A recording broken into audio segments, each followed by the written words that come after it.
بسم اللہ الرحمن الرحیم۔ اسلامک انفارمیشن چینل کے سب بہن بھائیوں کو السلام علیکم ورحمۃ اللہ وبرکاتہ۔ مسجد میں سوال کرنے یعنی بھیک مانگنے والے اور ایسے سائل کی مدد کرنے کا کیا شرعی حکم ہے؟ سوال: آج کل اور خاص کر رمضان میں تقریباً ہر مسجد میں کوئی نہ کوئی سائل فرض نماز کے بعد کھڑا ہو کر سوال کرتا ہے، جبکہ مسجد میں سوال کرنے یعنی مانگنے سے منع کیا گیا ہے۔ ایسے موقع پر شرعی حکم کیا ہے؟ جواب: واضح رہے کہ جس آدمی کے پاس ایک دن کا کھانا ہو اور ستر ڈھانکنے کے لیے کپڑا ہو، اس کے لیے لوگوں سے مانگنا جائز نہیں۔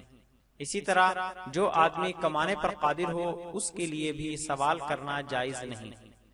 البتہ اگر کسی آدمی پر فاقہ ہو یا واقعی کوئی سخت ضرورت پیش آ گئی ہو جس کی وجہ سے وہ انتہائی مجبوری کی بنا پر سوال کرے تو اس کی گنجائش ہے، لیکن مانگنے کو عادت اور پیشہ بنا لینا بالکل بھی جائز نہیں۔ حدیث شریف میں آتا ہے کہ جو شخص بلا ضرورت مانگتا ہے، قیامت کے دن اس کا یہ مانگنا اس کے چہرے پر زخم بن کر ظاہر ہوگا۔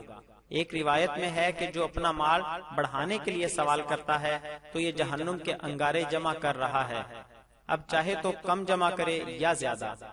اس کے علاوہ بھی وعیدیں احادیث میں وارد ہوئی ہیں۔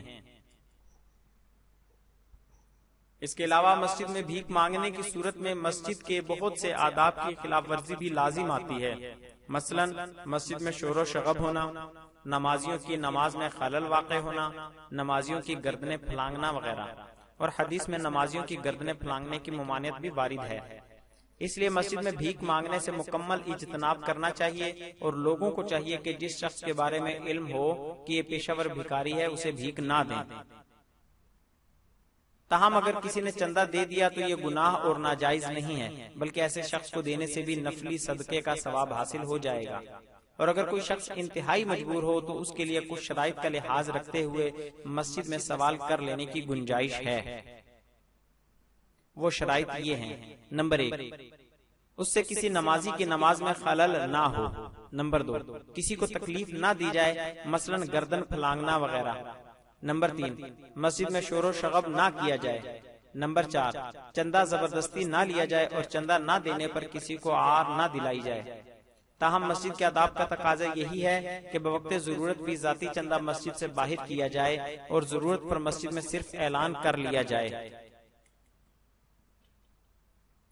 فتویٰ دارالافتاء جامعہ علوم اسلامیہ علامہ محمد یوسف بنوری ٹاؤن، لنک ڈسکرپشن میں موجود ہے۔ مزید اسلامی معلومات حاصل کرنے کے لیے ہمارے چینل کو سبسکرائب کریں اور ہماری ویڈیوز کو لائک اور شیئر ضرور کریں۔ شکریہ، جزاک اللہ خیرہ۔